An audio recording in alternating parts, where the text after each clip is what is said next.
Good afternoon, ladies and gentlemen. I've done it again. Wrong book. Thanks. Sorry. I'm going to shuck and jive. Time to shuck and jive. That's the super secret book that, with all the information that I can't share with you. I do know that I can. I wanted to tell you at the top that I'll wait for the book, but I'll start with the question. Go ahead. Okay. On the speech tomorrow night, why won't the president tell the public how many jobs the plan that he's going to present will create? Isn't that an important figure for building support both on the Hill and among the public? Well, first of all, you're presuming that he won't do something. You said yesterday you would leave that up well, to... I've also made clear that I'm not going to get into the line-by-line details of the speech. So he still could present a number The of president jobs. feels that the proposals he puts forward tomorrow night will be judged by independent, outside economic analysts to positively affect job growth and economic growth. Full stop. And he will make that case himself. He certainly understands that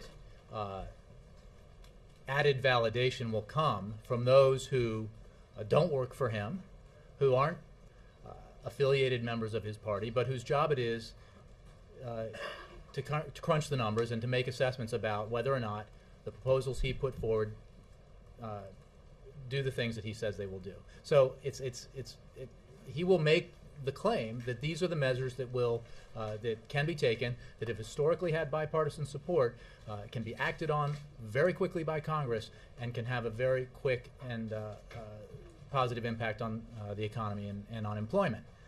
Specific predictions about how much growth and how much job creation, I think, will come from outside observers who analyze the proposal.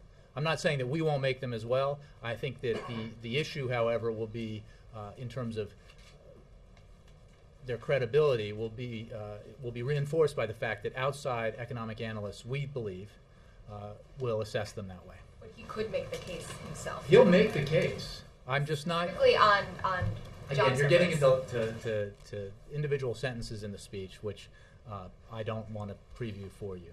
He will make the case very aggressively that the measures he puts forward tomorrow night are the kinds of things that will help spur economic growth, that will lead to greater and faster job creation in the United States. And those are the two things that Americans across the board are demanding.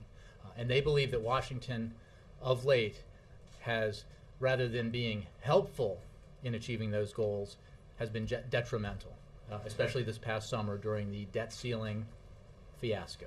So he will be very aggressive in making that case. When you talk about the plan being able to be scored by CBO or having a specific dollar amount attached to it, does that mean the president is actually going to send a bill to Congress, or is he going to leave legislative language to lawmakers? Again, I don't want to get into the specific elements of the speech in too much detail. It will be he will put forward, both in his speech and in supporting material, a very detailed series of proposals to grow the economy and create jobs. How the process moves forward in terms of engaging Congress and working with Congress to pass those measures, I will lead for a later date. But you can be sure that they will be specific, they will be measurable, they will be paid for, and they will be, by any objective standard, the kinds of measures that have enjoyed bipartisan support in the past. And I think that is a real test here. It is one thing, as we've seen in the past, to say, here's my plan, which everyone out here knows has no chance of clearing Congress because the elements in it don't have bipartisan support. There's no evidence of historical bipartisan support. Or you can put forward ideas that meet that test and create jobs and grow the economy. That's what the president will do. Can you tell us how long the speech is going to be? I think it will be engrossing from start to finish. Just quickly on one other topic. The Pentagon today announced that it was raising security levels at military bases out of precaution because of the 9/11 anniversary. Is there anything that the White House or the president specifically is doing to deal with potential threats or security precautions ahead of this anniversary? As a matter of fact, I can tell you that yesterday the president convened a meeting in the Situation Room with senior members of his Homeland Security team to ensure that all necessary Homeland Security measures, precautions are being taken in advance of the upcoming 10th anniversary of 9/11. I think, as you mentioned, you've seen the report about the Department of Defense. I think they've spoken to that and the measures they're taking regarding military installations in the United States. This is a precautionary measure, and we don't have any specific credible threats, but obviously this is a significant anniversary. Al-Qaeda and others have expressed interest in anniversaries in the past, so we remain ever vigilant through the anniversary and beyond. So that the meeting chaired by the president in the Situation Room occurred yesterday. This is part of a series of meetings that have happened over the past 4 months, some involving the president, others run by John Brennan, his Homeland Security advisor, counterterrorism advisor, all working up towards this anniversary to ensure that we're doing everything we should be doing to safeguard the homeland. Yes, sir. Jay, will the president's jobs package tomorrow night be worth more than $300 billion? I am not going to get into specific numbers about the cost of the proposals he puts forward. I will say, as I've said before, that they will be paid for, that he will put forward measures that Congress can take as part of passing this jobs and growth package to ensure that those measures are paid for. The important factor here is not the top line number, it is the substance underneath the number. And as I was just telling Julie, the substance here will be a series of measures that should have and have had in the past bipartisan support, that have been judged in the past and will be judged beginning tomorrow night to have the kind of positive economic impact that we absolutely need right now to spur growth and create jobs. And he will call on Congress to act, because I don't think, and he doesn't think, that members of Congress, whether they're in the House or the Senate, are coming back this week having heard from their constituents that they don't want any action taken on the economy. That's not a problem. Let it go. I think they've heard the opposite.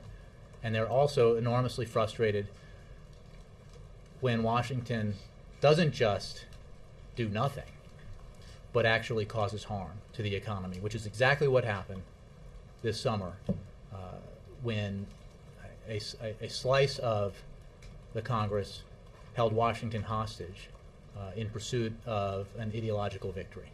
Can you say, without getting specific, whether that number might be in the right ballpark? I cannot. Can you, when you say that the proposal will be paid for, what does that mean exactly? Will it be paid for over 10 years? That is part of his proposal. The president will identify specific, scorable measures that will ensure that the jobs and growth measures are paid for. Over a certain period of time, or well, everything's this over. year? Everything's obviously over a certain period of time. The growth. I'm not going to get into the specifics about about how that plays, but obviously every ounce of economic growth won't happen the day after it's passed, and every job will not be created in the week after. The plan that the president puts forward, the proposals will be aimed at the most impact that can be achieved in the earliest possible time in terms of effect on the economy, effect on jobs. As I've said in the past, the president is committed to, as you saw this summer during our trials and tribulations with the debt ceiling negotiations, the president's absolutely committed to significant deficit and debt reduction. He remains so. And while he will identify elements that will make clear that the jobs and growth package can be acted on, should be acted on right away, and can be paid for and should be paid for right away, he will also make it clear that this is part of his longer-term vision, about getting our deficits under control, getting our debt to GDP ratio under control, because he believes that is vital to our long-term economic growth. Not because it is in and of itself a good thing, although it is in terms of global and domestic confidence in the economy. It is also essential so that we can ensure that we are able to make the kinds of investments in education, infrastructure, and innovation that will allow us to grow and compete. So this is all part of a package, and what he will make clear is that this is not an either-or proposition. We must and we can act to grow the economy and create jobs now, and we must and we can, in a responsible way, pass the measures that will ensure that we reduce our deficits and get control over our debt in the long term. That second part, just the final follow-up. Tomorrow night is focusing on the jobs package. When will he lay out his proposal for the super committee on debt deficit? I think I've said from here relatively soon, and I'll stick with that. I don't have a date certain for you. I don't have a date certain for you yet. Yeah. So on the deficit super committee, a lot of Democrats are concerned that he's going to propose some deep cuts or changes to Medicare and Medicaid. What's the White House say to Democrats? These are key Democratic priorities. This president has been and remains absolutely committed to protecting Medicare, Social Security, Medicaid, rather than ending it as we know it. He has also made clear that we have to make some tough choices in order to get our deficits and debt under control. He demonstrated his willingness to make very hard choices in his negotiations with the Speaker of the House in pursuit of a sweeping so-called grand bargain that included, had it come to fruition, that included revenues as well as entitlement reform. And broadly speaking, that remains his commitment.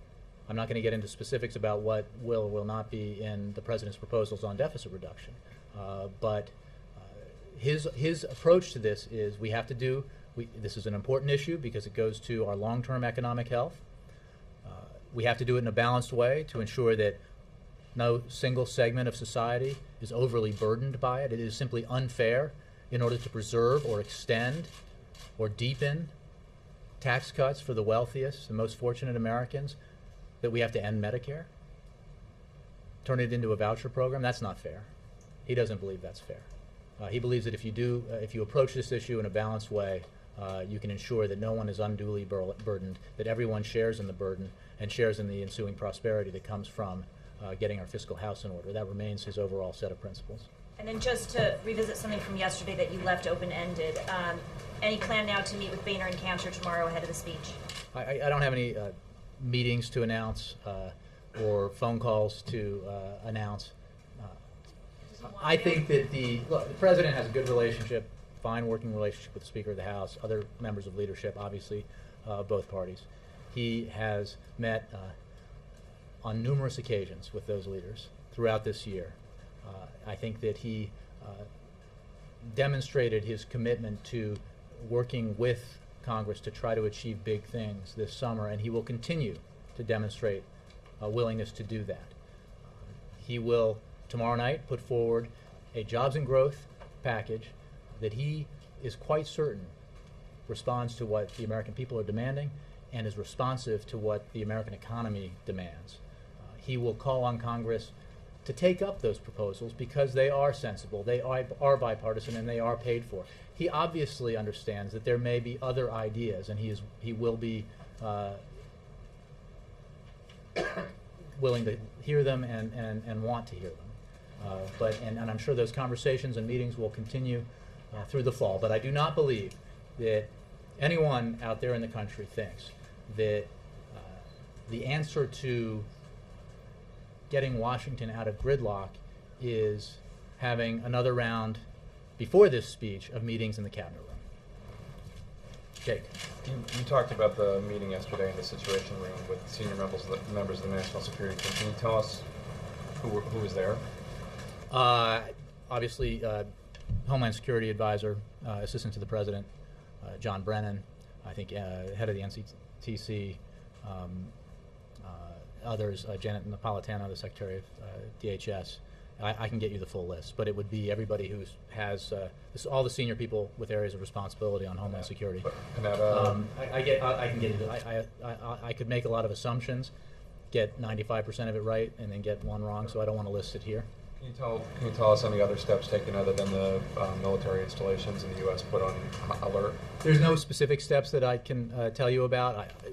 I refer you to, I think DHS has talked a little bit about this. Again, there are no specific threats to which we are responding, but we are obviously very vigilant and are taking all the precautionary measures, both seen and unseen, that we believe are necessary around this anniversary. Just picking up on the point that Jessica was just talking about, I understand the feeling that nobody out there would feel like more meetings in the cabinet room would necessarily lead to any progress when it comes to negotiating on the Hill. But is it the contention of the White House that the best way to introduce a package that can get through Congress is to not reach out and talk to them? Well, again, I have not said that the president won't reach out. I simply have no announcements to make about meetings or phone calls at this point. My point is that he will put forward a series of proposals that, by any objective measure and observation by you and others, are the kinds that have enjoyed bipartisan support in the past. That will be evident upon the delivery of the speech.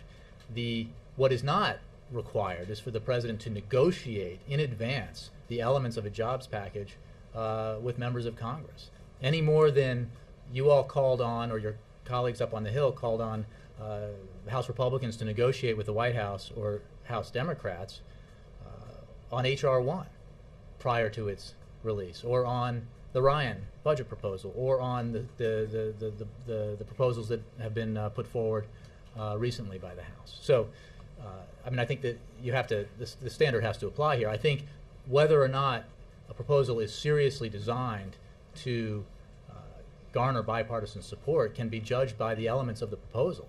If you put something on the table and say, here's our plan, no, we didn't talk to anybody about it, but judge it as you will, and everybody looks at it and understands that it has no chance of getting support in Congress, then you can make your analysis accordingly.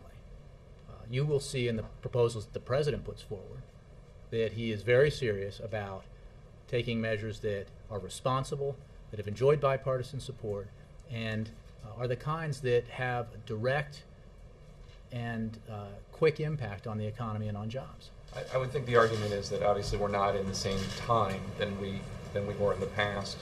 Well, there were Republican proposals that have come out in the last couple of weeks. So, okay, well, again, there were no invitations to No, or I'm calls sorry. by the press that we should. No, I'm not. I'm trying to make a different point. I'm sorry. I mean, the idea that a lot of what the president's going to propose, all of which has enjoyed bipartisan support in the past, that we're not in the same time, that we're.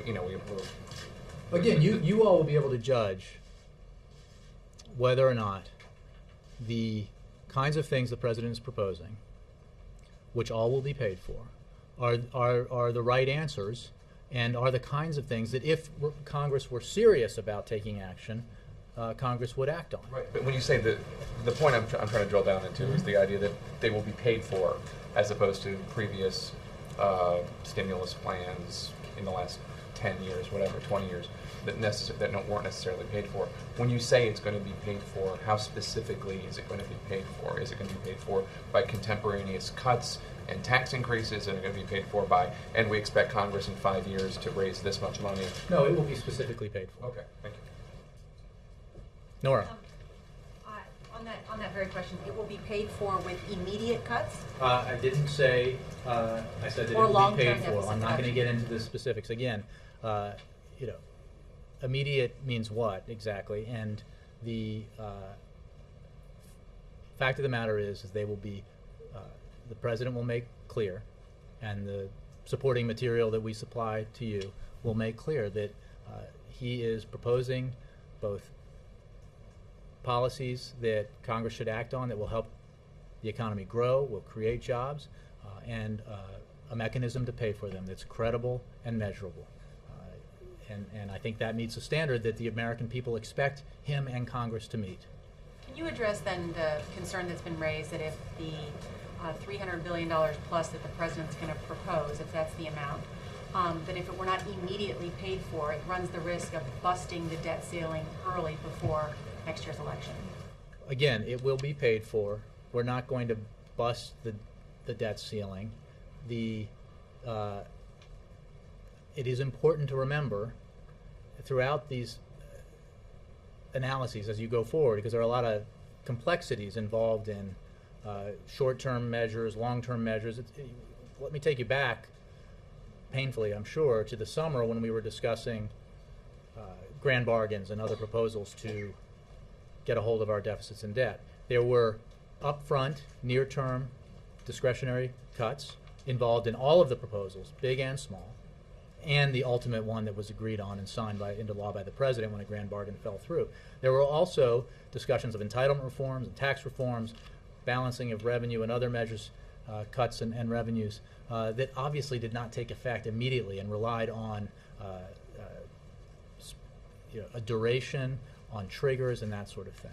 So it is a false assumption to say that, well, wait a second, where's your, why aren't you reducing the deficit and debt by $3 to $4 trillion tomorrow? That was never envisioned by anybody who was engaged in the serious negotiations, either outside through Simpson-Bowles or Domenici-Rivlin, or on the inside with the Speaker of the House and the President of the United States. Is the president hopeful that he can consult members of Congress before he delivers this address tomorrow night?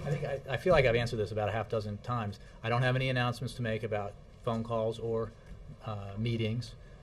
When I do, I'll make them.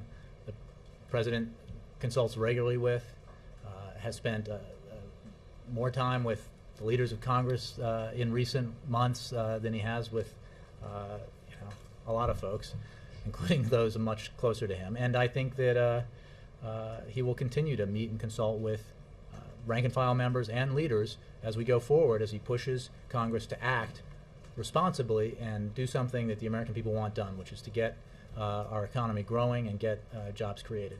It was reported today that the White House team briefed Democratic strategists and lobbyists about details of the president's jobs plan. Is that true?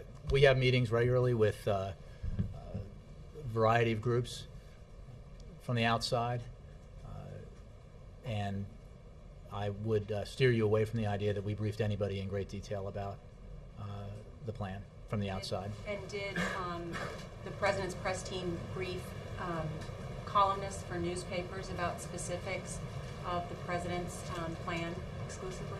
Again, we have meetings regularly. We have meetings with you, members of the White House press corps, as well as others in the press, with some regularity, with different levels of ground rules in terms of the information and how it can be used and when it can be used, and that's an ongoing process. Jay, just a practical question of how you get it done by the end of the year, since the president is going to tell the American people it's urgent, we got to get it done. Normally you do a joint session speech in January, early February, State of the Union. Now you're doing it in September, different timetable, and you've got the super committees. You've been talking, you want to do job creation and you want to do deficit reduction. They're going to be busy in November, December trying to do deficit reduction. You've just laid out a moment ago and answered a lot of these questions about how the debt ceiling negotiations on that one piece took months. How can you expect the super committee to get its work done and this jobs plan to be acted on in essentially 4 months by the end of the year when Congress can't seem to get the FAA? How can Congress do two things in 4 months? You've said from it's this hard podium, if you don't work more than 2 days a week. I from this understand. podium But that they do. You said from this podium. That was just a joke. No, look, Ed, I think there's an important part of your question that I want to address. You're absolutely right. The super committee's timetable is come up with a product by Thanksgiving, and then Congress act on it by December, before the holidays in December. Which is precisely why the president will come out and say, we need to act on measures to grow the economy and create jobs sooner than that. And so he will propose to Congress that they need to act sooner on jobs and economic growth. He will also, relatively soon, put forward his specific ideas for how we, to the super committee and Congress in general, for how we go big on deficit reduction and debt reduction. Bigger, in fact, than has been mandated for the super committee. So they are linked, but they are separate. So he expects that if Congress comes back to Washington with a seriousness of purpose, a sense of urgency about the need to do something on the American economy, do something for the American people, they will act quickly before Thanksgiving, hopefully, on jobs and growth. And the supercommittee will go about its business with great seriousness and sense of purpose. Will take his proposals into account and produce a balanced, bipartisan product that Congress can then act on that represents significant deficit and debt But reduction. you've been mentioning they only work 2 days a week, maybe half a jest, but the president on the bus tour was talking, suggesting they can't walk and chew gum normally, that, they have a hard time getting stuff done. Ray LaHood was at this podium a few weeks ago. They couldn't get the FAA bill done. Isn't this kind of a lot for them to do in 4 months when they usually... Well, no, it's not. There have been periods when Congress has done even more in that period of time. I understand that these are significant measures. The proposals the president will put forward tomorrow night will be very clear, very specific, very measurable, and can be evaluated and acted on very quickly. The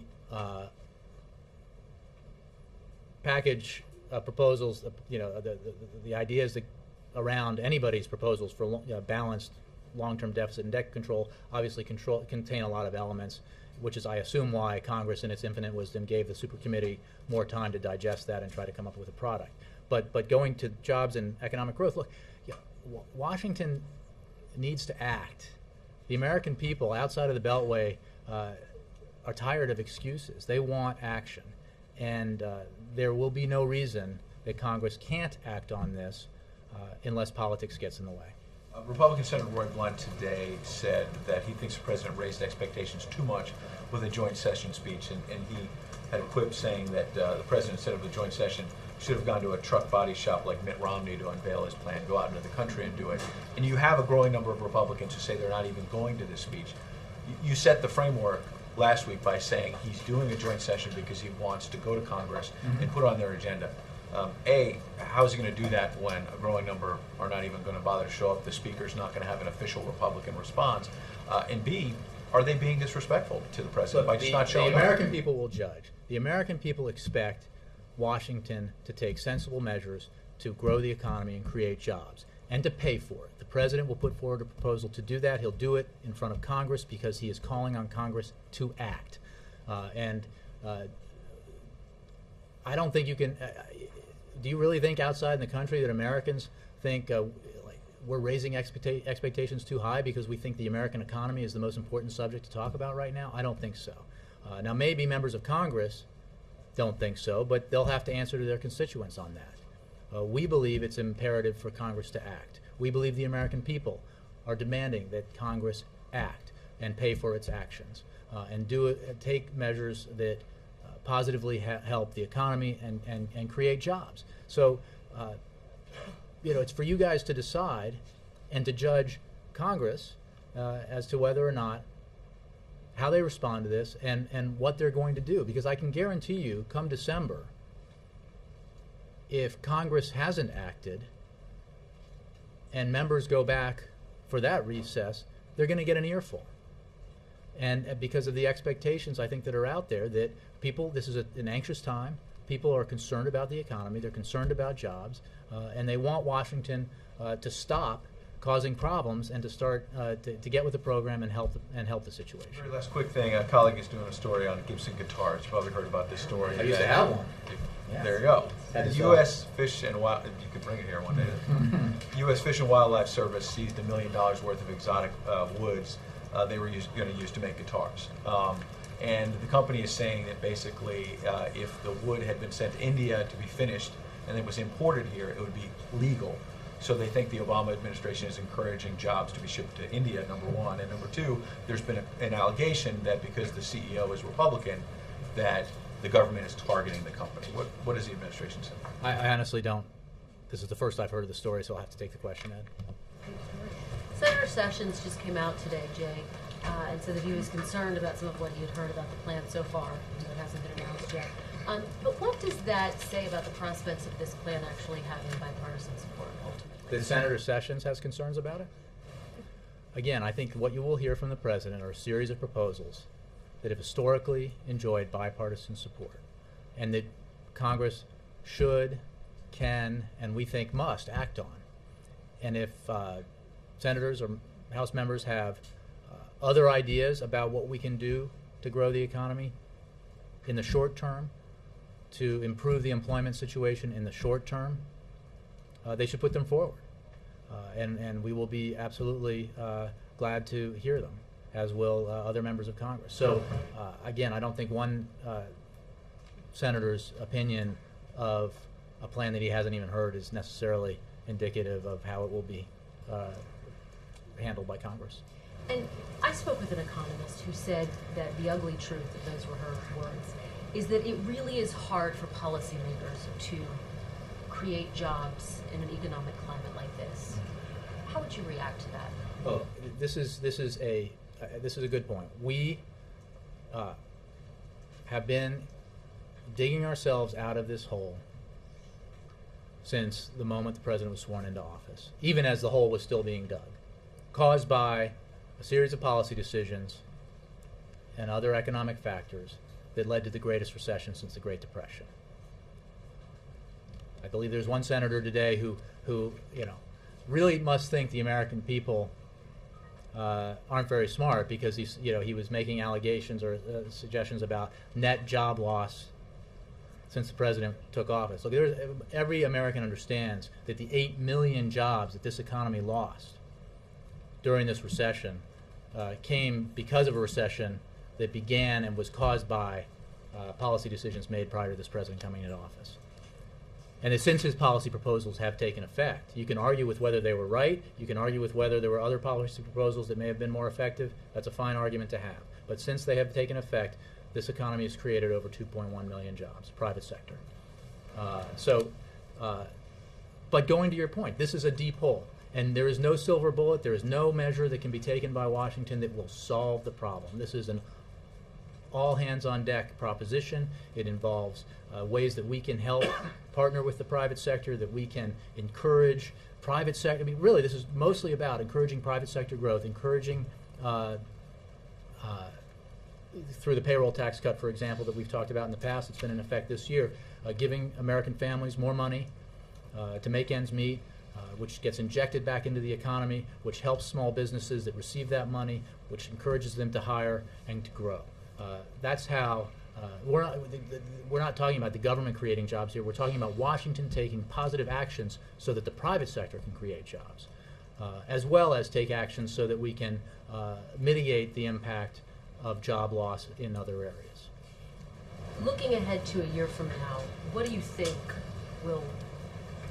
the White House will be able to point to say that this plan really did work, it really did have an impact? I think that if we can say that Congress took these proposals, acted on them swiftly, and the president signed them into law, that they will that those measures collectively will have had a measurable positive impact on economic growth and a measurable positive impact on employment. That has been the case with some of the measures we took in December in conjunction with Republicans. It is certainly the case with the measures that we took in 2009, including the Recovery Act, and we expect that to be the case if Congress decides that it shares the sense of urgency that the American people have. And finally, I know it's the night before the speech, but does the president plan to watch the debate? I haven't asked him. Jared. Will any of the president's proposal, or will all of his proposals need to be acted on by Congress, or are there some actions he can take? No, I think I've said it's a good question. I've said in the past, and some people followed up, and I want to make clear that I wasn't trying to hint slyly at something. But obviously the president has within his power the ability to take certain actions administratively that can help the economy in different areas, whether that's in housing. I pointed to some of the measures he took this summer to assist unemployed folks in their efforts to stay in their homes. That has a positive economic impact, obviously.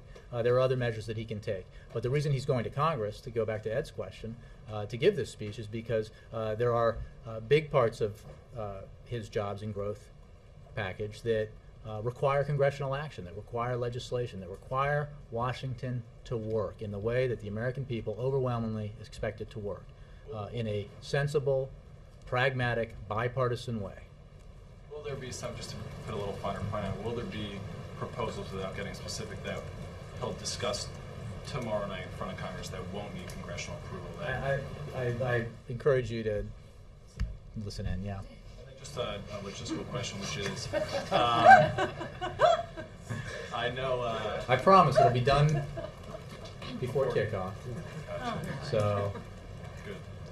President, you, I, and so many other Americans can watch the start of the NFL season. Will there be any, when the super committee meets for its first meeting tomorrow and then subsequent meetings, will there be any White House people in there? I know when Biden was leading the talks, that's different. Obviously Vice President Biden was there, his staff members. But how will the White House just logistically get updates about what's discussed in the meetings? Will there be? Sorry, in which meetings? The super committee meetings. I don't have an answer to that. I'm sure obviously there'll be members of Congress in the meetings who will be able to talk to and get updates. I don't know what the staff presence will be, either congressional staff or administration staff. Okay, thanks, Jay. Anybody? Jay? Okay. Kate, sorry. Does the president agree with Cantor and Boehner, this idea that the 10% states have to set aside 10% for certain highway construction projects that are lower priority? And so their point in this letter that they sent to the president yesterday was that the 10% should be freed up for Well, bigger I would projects. simply say, without getting into specifics about that were outlined in that letter, that as I think I mentioned yesterday, that the spirit of compromise that was evident in that letter is welcomed here at the White House. The idea that there are things we can and must and should do together to address the need to grow the economy and create jobs is welcomed. And we obviously read the letter with interest. But does he agree with that specifically? Again, I'm not going to get into that specific proposal at this time. And also, on the speech tomorrow night, we know that education is going to be a big part of it. Can you give some indication of how big a part the aid to governments will be for, to cap teacher standards? I'm not going to get into specifics about the elements of the speech beyond those that the president has already mentioned. And just finally on Libya, does the administration plan to send U.S. personnel to Libya to look at missiles and secure chemical weapons, as House Intel Committee Chair Mike Rogers has suggested they should do? We in NATO have been monitoring both the chemical weapons and the chemical weapon stocks and the conventional weapons regularly. We're talking with the TNC. I don't have any announcements to make about personnel being dispatched. Yes, John. Jay, can you make any further comment or update us on this administration's outreach effort to Niger and other countries in the region in an effort to arrest the Gaddafi loyalists, the fugitive loyalists who are seeking safe haven? Mm-hmm. We're obviously monitoring the reports about Niger. We would remind anyone approached by the Gaddafi family seeking refuge that UN Security Council Resolution 1970 imposes a travel ban on Gaddafi, his family members, and several other regime officials. The Sanctions Committee must be notified immediately if anyone on the travel ban list has entered another country. I'm not confirming any reports about Niger, but I would make that point more broadly. Our ambassador and her team in Niamey are in regular contact with senior Nigerian government officials. The ambassador also relayed our concerns at the highest levels yesterday, and we have urged the Nigerians to detain regime members subject to prosecution and to adhere to UN sanctions that prohibit the travel of Gaddafi, his family members, and his sanctioned funds. Thank you. Stephen. I'm sorry. The President has spent a lot of time in this administration engaging Turkey. So what is his view of the estrangement right now between Turkey and Israel? What U.S. interests do you see at stake, and what role is he playing to try and ease the tensions?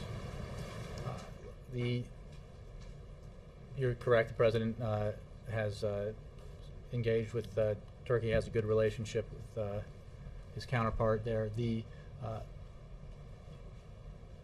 President believes, I'll just take it back to the broad principles here about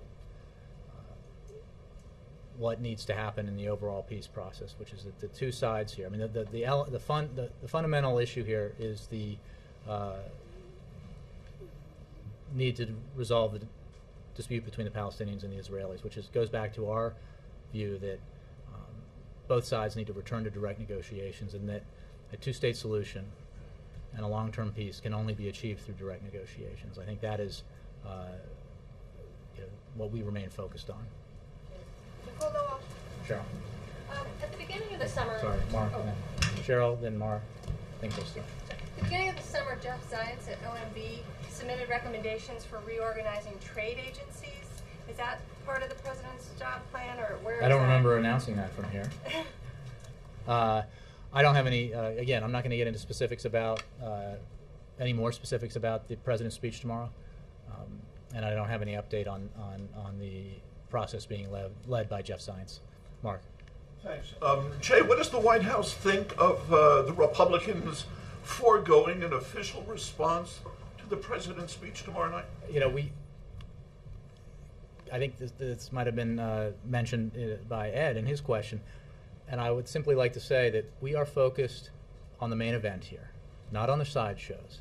There's an inordinate amount of attention here in Washington paid to the stuff that doesn't matter, the stuff that Americans don't care about, the stuff when they're forced to listen to it and hear about it drives them crazy, understandably. And this is one of them. It is. Look, there will be ample opportunity for members of Congress to express their views on the president's proposals, to put forward their own proposals if they have constructive ones that might garner bipartisan support and be signed into law that will have an immediate significant impact on the economy and job creation.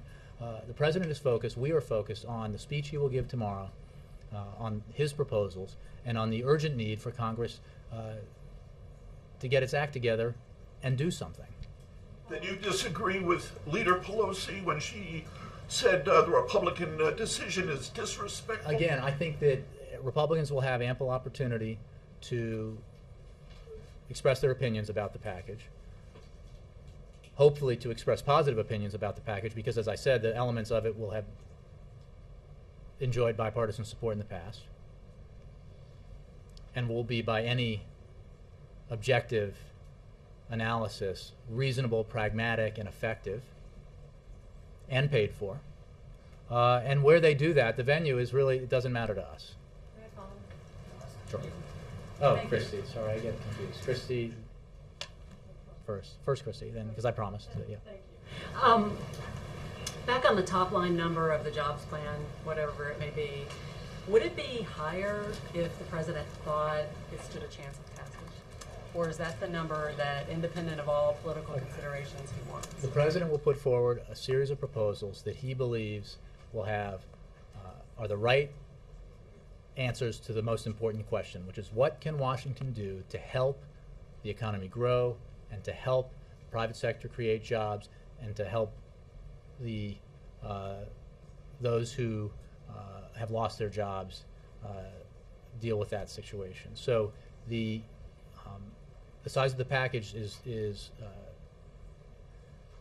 meets that test. In other words, that it is not, the number doesn't drive this. It's what can we do that's responsible, pragmatic, that's paid for, that's reasonable, that should have bipartisan support, that can have a direct impact. I mean, there's not an infinite universe of things you could do, even if you had endless amounts of money, right? So these are thought-through proposals that we believe, and we believe others will analyze, have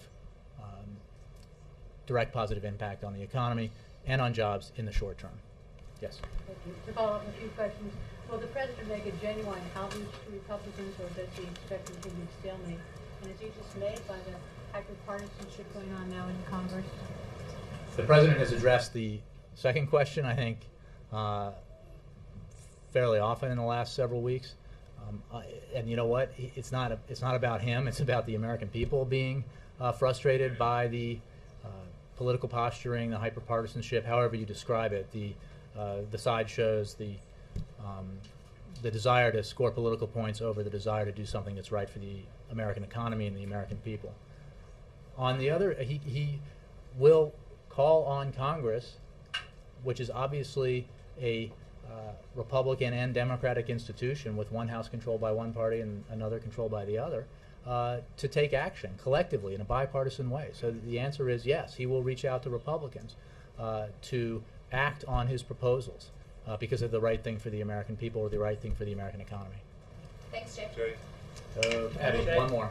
Anything on the bombing in Sorry, India? Abby. Thanks, Jay. Quick question on the pay for question. You mentioned a lot that the proposals themselves are going to be bipartisan, perhaps things that Republicans have supported in the past. Will the pay fors also meet that bipartisan criteria? Well, look, I think that I will leave that for you to judge. The issue is the president will put forward a series of proposals that, by any standard, will grow the economy and help the economy create jobs.